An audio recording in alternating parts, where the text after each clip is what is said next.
Wow. We had some wind up here a couple of days ago. The whole house was shaking. It was scary. It was really scary. Down the road, a building lost the roof. The roof just flew right off the whole building. And I was here in the house and I was like, the whole house was shaking. It was just crazy. I lost a few tiles. That's about it. But I'm going to have to put them back when the snow is gone. This is a show about jewelry. Why we wear it, why it matters, how it's made, and what it means. I'm Alex D, and I turn cannabis into gold. I make mind-blowing jewelry in gold, silver, and platinum from cannabis plants here in Canada for stage, screen, for people who want to rock crazy jewelry. I'm the Cannabis Goldsmith.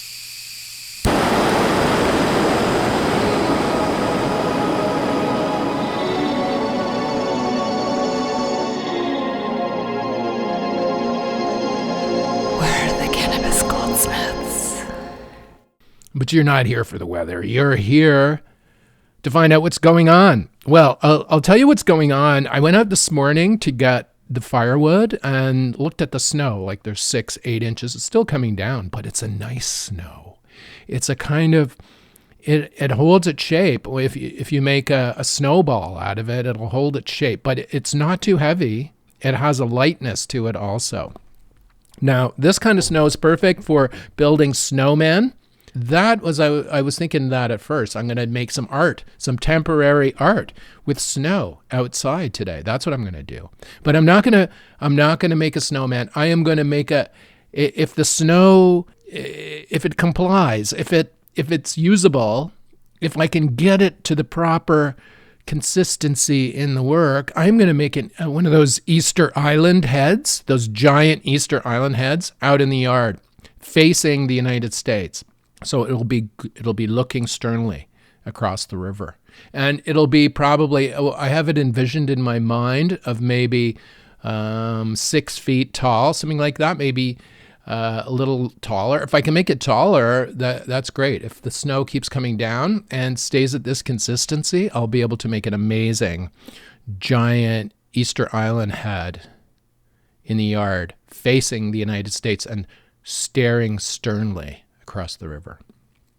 So that's the plan today. I was thinking, I've been really hammering myself over the last a long time that I haven't been producing art, or I haven't been producing jewelry designs, or I haven't been producing art, and it's guilt. It's guilt. But the thing is, I have been producing art, and I have to realize this, and you artists out there as well. When you're hammering yourself, haven't been doing your art. You have to look at the rest of your life and see what you're doing, where the art's coming out. You might have art leaking into other areas of your life, and I know in my case, the leaking involves meme generation. I am so attuned to politics now, and in watching what the hell is happening in the world, that I started generating memes just as a way of protest against it. Like, I feel absolutely powerless as politicians take apart our world, right? So I started generating memes with politicians' faces and some text on top and sending it out, just to float it out on X, mostly into the internet. Hopefully somebody would see them or share them or pass them along. And memes are art. Memes are art, and that's what I just realized. It's like, okay, my art has been leaking into the meme generation. So, all this is done by bots now at scale, but I still think a good meme is art. You can make a meme that is funny, or that is horrifying but funny, or that says a truth. That the main ingredients of a good meme is that it has to say something. It has to have a little slice of humor in it, and it has to be true or partially true. And what this does is it's the text usually does that part, and then the image relates to the text in a way. And anyway, I've been generating these. When I see what the politicians are up to, I just fucking can't take it anymore. So I'll generate a meme and float it out into X. And I found I've been doing like fucking, I don't know, 20 a day, 10 a day, 12 a day. But it's not doing any good. I mean, my friend Ed said, look, it's not doing anything. He told me once, but I mean, I have to do it because I feel fucking, that I have to do something, right? I can't just sit here and watch the world collapse. So as an artist, that's what I've been doing, generating memes. Now, should I be making jewelry pieces instead? At this point, no, because I've realized no, because this is more important, as the world phrase, I have to speak up about it. And I think artists all around the world are feeling this right now. We might not be producing memes, but we're wondering what we can produce in this state of the world, or we're waiting for the idea, like David Lynch says, that you said that you just have to wait and an idea will come to you. But when the world is so confusing and just fucking cluttered and insane and threatening and all this stuff, right? It's hard to sit quietly and wait for the idea. Meme generation is art, and I'm calling it art. I don't care what anyone else thinks. My memes are art. Yours might not be, but I'm producing memes. So while I wait for everything to settle down, and that's what I've been doing. And I didn't even realize I was doing it, but I am doing it. And there's nothing wrong with it. I don't think it's keeping me away from making other art. It's just art coming out of me. It's coming out of the cracks, so to speak. Memes are Banksy's work is memes. That's all it is. It's a meme. It has an image with, often it doesn't need text, but sometimes you will put text on it. But these are memes, right? These are how powerful memes can be. And a Banksy is a meme. So meme generation can be incredibly powerful. Now, I don't know if mine are. I'm floating mine out there. Some have been shared. But the thing is, all these platforms are controlled now by a handful of tech billionaires. They decide what's shown. So I guess my friend Ed was right. I mean, it's not making any sense really to be doing this. But at least it's keeping my graphic design chops well in shape. But no, today I'm going to work on, if you're an artist and you're not your main area of concern, if it's painting and you haven't been at the fucking canvas or easel or whatever, the palette for weeks or months, you can go out and build a snowman in the yard. That's what I'm going to do. I'm going to build a fucking Easter Island hat in the yard, grimacing at Trumpistan across the river. That's what I'm going to do today. So anyway, this episode is about clearing the fucking air in your studio, clearing the spiritual space, clearing the energy, the negative energy out of your studio. Now, how can you do this if you're fucking if everything is just absolutely batshit? This is when you really need to do it, I think. And I don't even know if I believe it. So I'll put that caveat right here. I don't know if clearing spiritual energy, or the vibe clearing, works. I'm not making a claim in this podcast that it works, but it's something to do. And I think I'll explain why that's important in a minute, but it's something to do and something you can do to channel the negative energy somewhere. So what do I mean by clearing the space? Well, there's different ways you can do it. Like, I once had a girlfriend. This was like decades ago now, Ashley.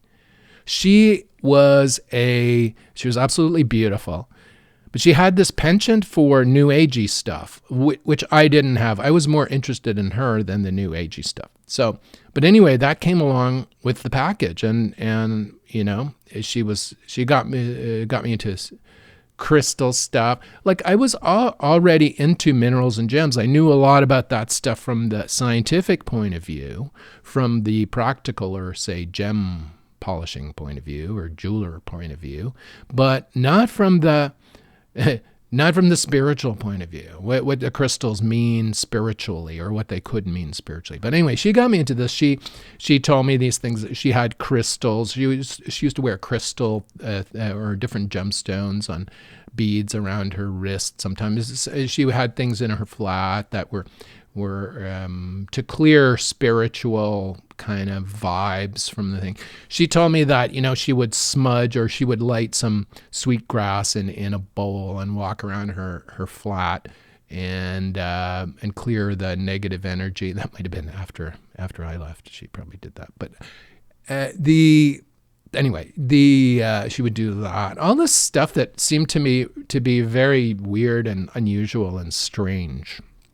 And she told me that she had crystals that in order to generate the energy, in order for the crystals to work, you had to regenerate their energy. And in order to do this, you put them in the sun and you put them in the sunlight. This is what she told me. And so, you put them on a windowsill and they regenerate, and then you can use them for whatever purpose they're meant for. Now, she turned me on to this book, Love is in the Earth by Melody, which is the absolute reference guide to gems, minerals, and actually there's stuff in there that is not gem and mineral. There's organic materials in there too that are it's the reference guide to spirituality, the spirituality vibe gemstone matrix.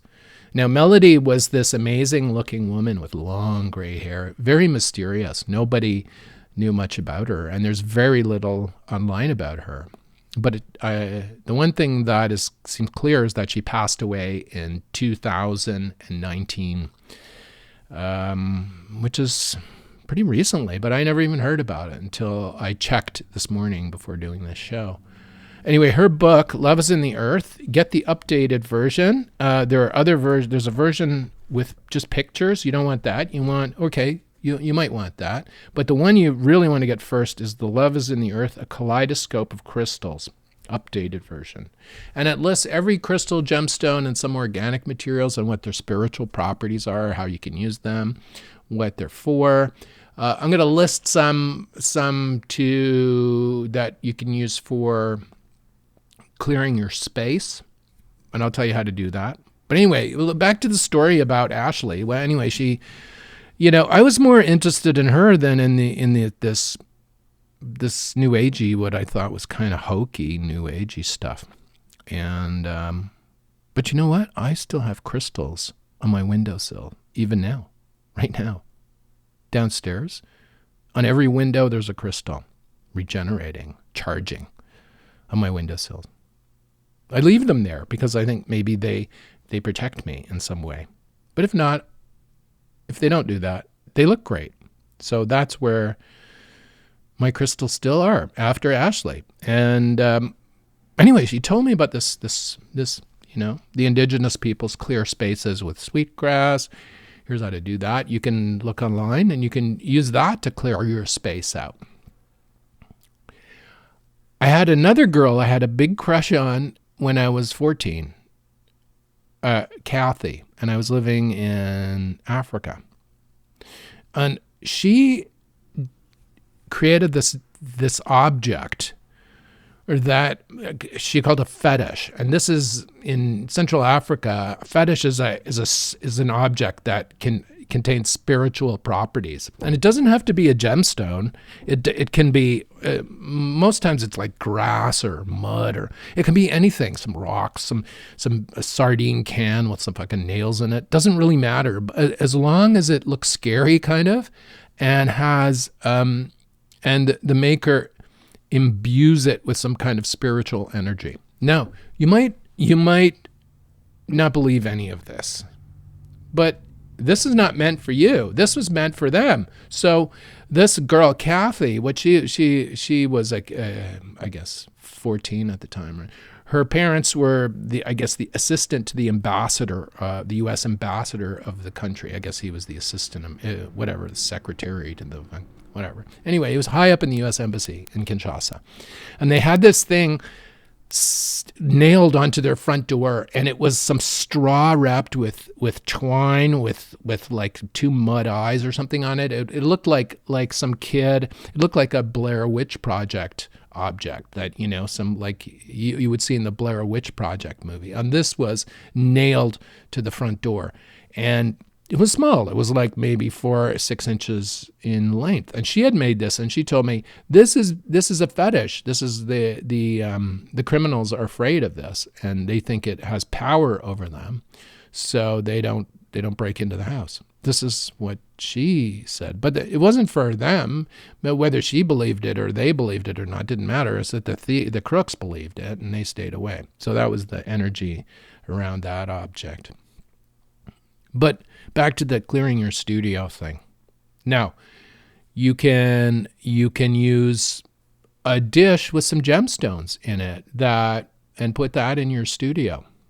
And you can charge the gemstones by putting them in the sun in a window for a day. And then you can put them in a bowl in your studio, and this will cleanse your studio. Now, there's different kinds of minerals that you can use for this. Don't go spending money on this either. It's just what you have lying around. Now, I'm going to tell you also how to do it without gemstones, but like my friend Kathy, just make something. You're the artist. You can figure it out. But just put the intention into it of protection and safety and clearing.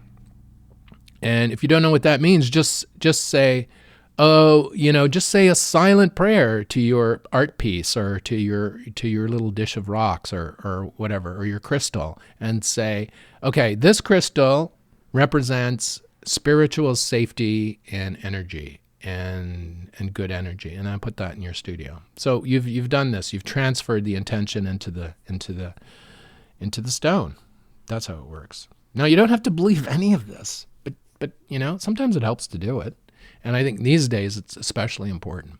Anyway, crystals you can use to protect from spiritual attack. So this is a spiritual defense, psychic protection crystals, according to Melody. You can use black tourmaline. You can use obsidian. You can use jet. Notice how these are all like black mourning stones. These are death stones traditionally, right? Jet is a jewelry. Mourning jewelry was made of jet to honor the dead. Little floral bracelets and pendants and stuff that were worn at funerals or for after someone died.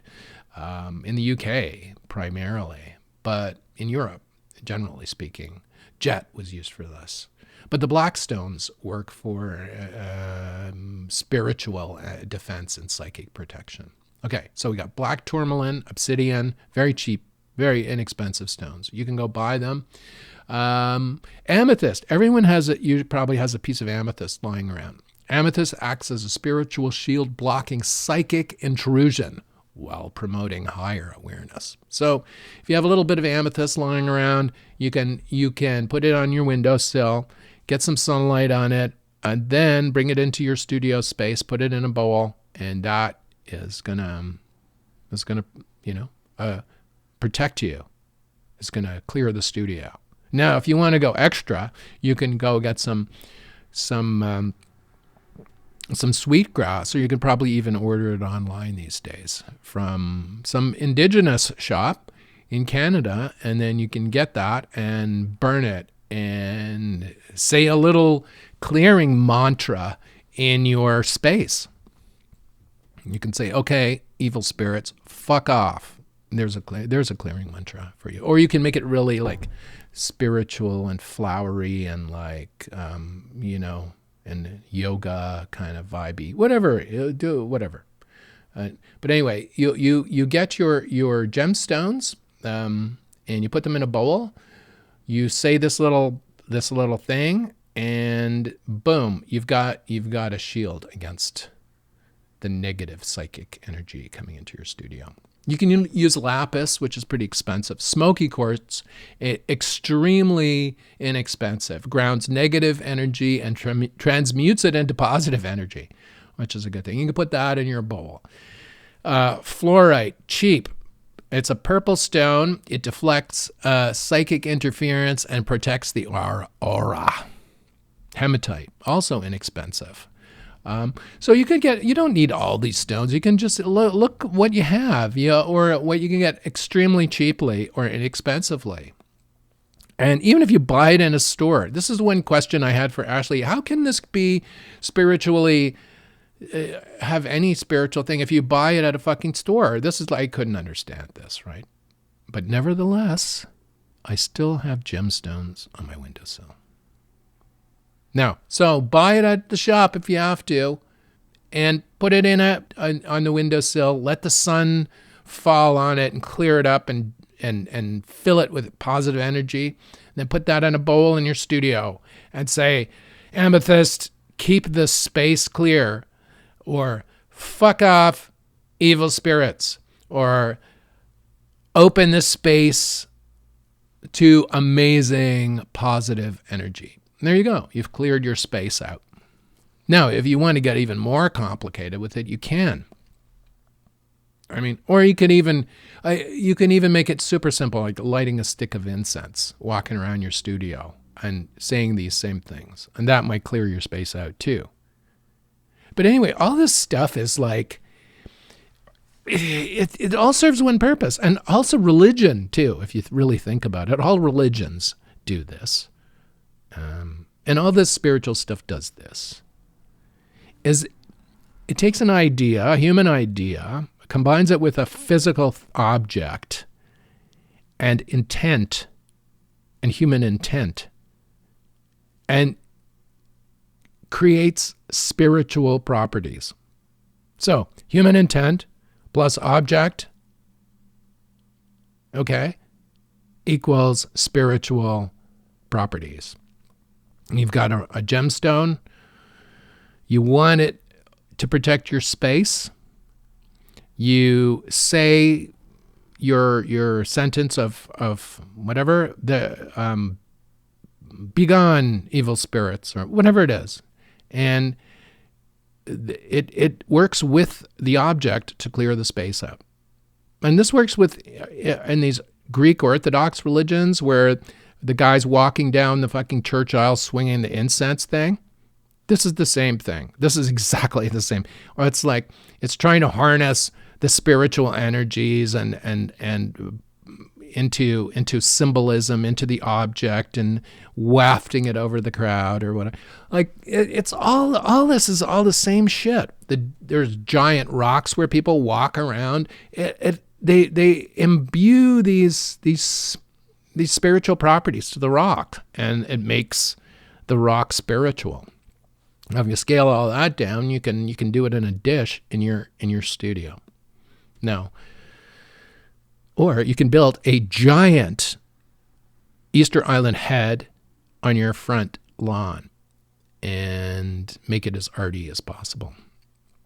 The temporary art is good. It dissolves, you know. In Toronto, when I lived in Toronto, there's a nude beach in Toronto. It can be pretty good, or it can be absolutely batshit crazy on the weekends. But on the weekdays, it's the best because nobody's there, just a few people who want to get sun on their body, and it's quite pleasant in the summer. And you go on to Toronto Island, you go to the nude beach, strip off, lie on a towel, and get your bum tanned. Anyway, there's this woman who was a regular on the beach, and I forget her name now. Anyway, she used to do sculptures out of sand on the beach of the nudists. And anyway, like, she would make these sculptures. She would find a person on the beach and then use them as a model, and then she would get buckets of sand, wet sand. Like, these buckets are heavy, right? And she would have one in each arm. She'd get water down to the lake, and she'd get sand, and she'd build this. She was absolutely stark naked too, right? And she would build this sculpture of the person. And she was absolutely ripped from, like, muscular from lifting these fucking buckets of wet sand, right? So it was really quite amazing to watch her work. But anyway, I walked over to her once and I said, you should do me. And she looked down at me and she said, I can make it any size you want. Holy fuck, what an insult. I was like, okay. I never went back to get my oh God.